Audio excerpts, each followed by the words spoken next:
A tréningen megtanultam csapatban dolgozni, megtanultam videót összevágni, megtanultam, hogy hogyan kell jó fényképeket csinálni, megtanultam, hogy hogyan kell jó videókat csinálni, ettől függetlenül nem tudok. Tehát így az agyamba megy, de így kézzel nem igazán sikerült. Még megtanultam elviselni a szatszán.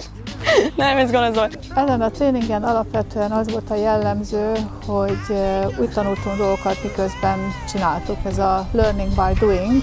Folyamatosan a social media, tehát a közösségi média forradalmáról tanultunk, az, hogy hogyan jelenik meg ez a mindennapi életben, utána rögtön gyakorlatban csináltuk is. Kezdve attól, hogy kell a kamerát rászerelni az állványra, hogy egy állvány hogy működik, ez mondjuk a technikai része, összekötve a mikrofon használattal,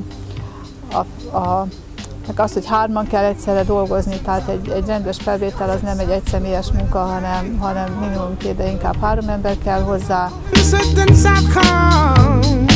A kaja nagyon finom volt, megtanultuk értékelni a vacsorákat, mert csak akkor volt főtt kaja. Reggelire, ebédre kenyér. Egy Fogel nevezetű néni főzött nekünk, és iszonyat fura kajákat csinált, de nagyon finomak voltak. Megtanultam értékelni a reggeliket, mert hogyha az ember nagyon éhes, akkor azt is meg tudja enni.